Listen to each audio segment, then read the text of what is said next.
आज़ादी एक नियामत है तो गुलामी एक कलंक। दोस्तों, इतिहास में अनेकों नाम ऐसे हैं जिन्होंने कई मुश्किलों के बावजूद लोगों पर हुए अन्याय और पाप को मिटाने की मिसालें कायम कर दी। आज हम बात करेंगे एक ऐसे ही क्रांतिकारी की जिसका दिल अपने देशवासियों पर हुए जुल्म की प्रतिशोध से जलता रहा और जिसके जीवन का बस एक ही मकसद था, उन सैकड़ों बेगुनाह लोगों की मौत का बदला लेना जिन्हें उसकी आंखों के सामने गोलियों से भून दिया गया।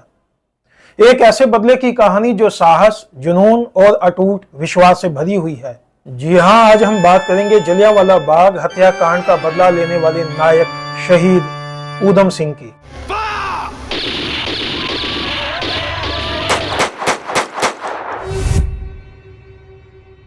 शहीद ऊधम सिंह इतिहास में ब्रिटिश शासन से भारत की आजादी के संघर्ष में एक खास जगह रखते हैं। उन्हें जलियांवाला बाग हत्याकांड का बदला लेने के लिए सबसे ज्यादा याद किया जाता है। एक ऐसी घटना जिसने उनके जीवन पर गहरा असर डाला था। ऊधम सिंह का जन्म 26 दिसंबर 1899 को पंजाब के संगरूर जिले के सुनाम गांव के एक सिख परिवार में हुआ था।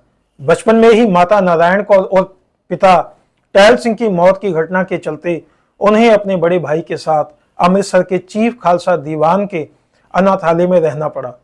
ऊधम सिंह के बचपन का नाम शेर सिंह और उनके भाई का नाम साधु सिंह था, जिन्हें अनाथालय में ऊधम सिंह और मुक्ता सिंह के रूप में नए नाम मिले। इतिहासकार मालती मलिक के अनुसार ऊधम सिंह देश में सर्वधर्म सद्भाव के प्रतीक थे और इसलिए उन्होंने अपना नाम बदलकर राम मोहम्मद सिंह आजाद रख लिया था, जो भारत के 3 प्रमुख धर्मों का प्रतीक था। अब पहले हम जान लेते हैं आखिर वह क्या वजह थी जिसके लिए जलियांवाला बाग हत्याकांड हुआ। तो पहले अब हम यहाँ रॉलेट एक्ट को जान लें। रॉलेट एक्ट वो काला कानून था जो 19 मार्च 1919 को भारत की ब्रिटिश सरकार द्वारा भारत में उभर रहे आजादी आंदोलन को कुचलने के लिए बनाया गया था। इस कानून की कुछ खास बातें थीं, जिसमें ब्रिटिश सरकार को यह पावर थी कि वह किसी भी भारतीय पर अदालत में बिना मुकदमा चलाए जेल में बंद कर सके। इसमें मुकदमा दर्ज कराने वाले का नाम जानने का कोई अधिकार नहीं था। राजद्रोह के मुकदमे की सुनवाई के लिए एक अलग अदालत बनाई गई थी। भारतीयों को मुकदमे के फैसले के बाद किसी बड़ी अदालत में अपील करने का कोई अधिकार नहीं था। राजद्रोह के मुकदमे में जजों को बिना ज्यूरी की मदद से सुनवाई करने का अधिकार था। ब्रिटिश सरकार को यह अधिकार मिल गया था कि वह प्रेस की आज़ादी का अधिकार छीन लें और अपनी मर्जी से किसी को भी कारावास में डाल दें। जलियांवाला बाग नरसंहार भारत में ब्रिटिश राज के दौरान general sir Michael O'Dwyer Punjab के लेफ्टिनेंट गवर्नर एलजी थे।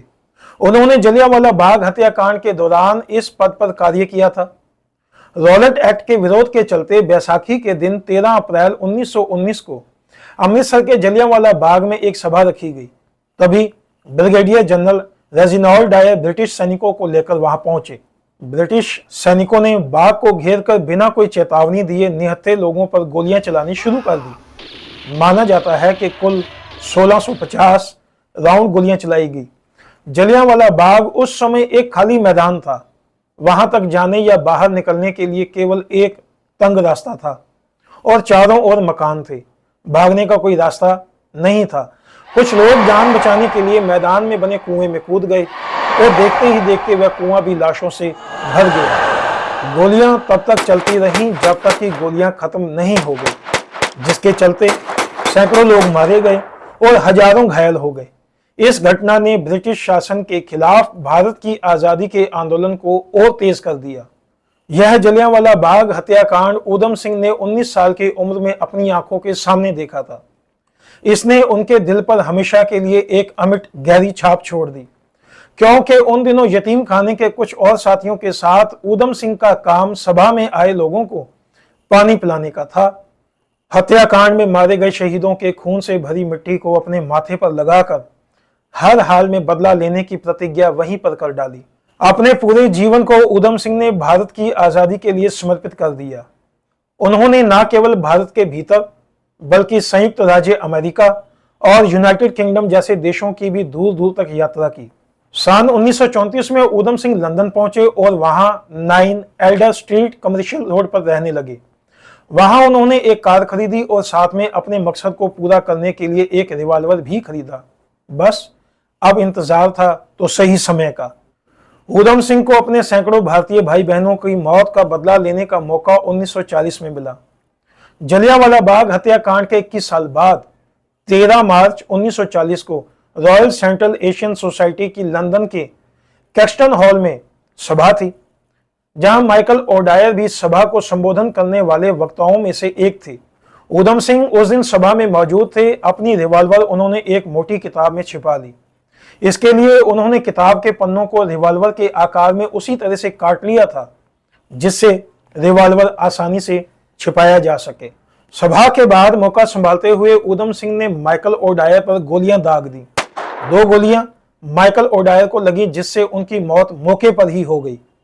ऊधम सिंह के पिस्तौल में अभी भी कुछ गोलियां बाकी थी। वह चाहते तो किसी को भी मार सकते थे, पर उन्होंने ऐसा नहीं किया क्योंकि हत्या के बाद ऊधम सिंह ने भागने की कोशिश ही नहीं की, बल्कि ललकार के कहा, मैंने अपना मकसद पूरा किया, मैं भागूंगा नहीं, मुझे गिरफ्तार कर लो। इस घटना को पंजाबी गीतकारों ने कुछ ऐसा गाया, मैनू फड़ लो लंदन वासियों, मैं खड़ा पुकारा। ब्रिटिश अधिकारियों ने उन्हें मौके पर गिरफ्तार कर लिया। उन पर मुकदमा चला और उन्होंने ओडायर हत्या की जिम्मेदारी ये कहते हुए स्वीकार कर ली कि मेरी जवानी मेरे देश की अमानत है, जो देश की मिट्टी और अन्न जल से बनी है। मैं इसको बचाने के लिए देश की आज़ादी के गौरव से समझौता नहीं कर सकता। इसलिए मैं देश की आज़ादी का झंडा बुलंद करने के लिए फांसी का फंदा गले में डालकर भी खुश हूं। यह जलियांवाला बाग में मारे गए निर्दोष लोगों के लिए न्याय मांगने का उनका तरीका था। उन्हें 31 जुलाई 1940 को लंदन की पेंटनविले जेल में फांसी दे दी गई।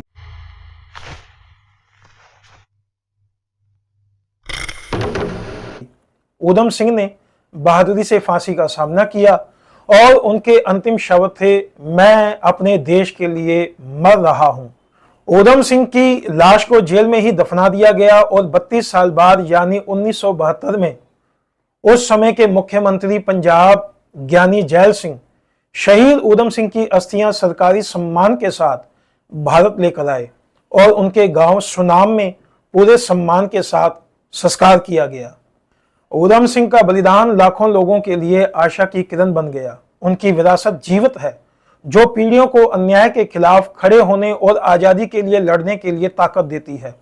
उन्होंने हमें सिखाया कि चाहे समय कितना भी अंधकारमय क्यों ना हो, आज़ादी की लौ तब तक नहीं बुझ सकती जब तक कि उनके जैसे बहादुर लोग इसके लिए लड़ने को तैयार हैं। उनका नाम भारतीय इतिहास में एक सच्चे नायक, एक शहीद के रूप में अंकित है। जहां उन्हें शहीद और आज़ादी आंदोलन का नायक माना जाता है, उनके सम्मान में कई संस्थानों, सड़कों और स्मारकों का नाम भी रखा गया है। ऊधम सिंह का जीवन हमें सिखाता है कि एक सच्चा नायक वह नहीं जिसके पास असाधारण शक्तियां हैं, बल्कि वह है जो सही के लिए खड़ा होता है। आइए हम सम्मान करें जलियांवाला बाग के बदला लेने वाले शहीद ऊधम सिंह को। उनकी याद हमारे दिलों में हमेशा के लिए कायम रहेगी। धन्यवाद।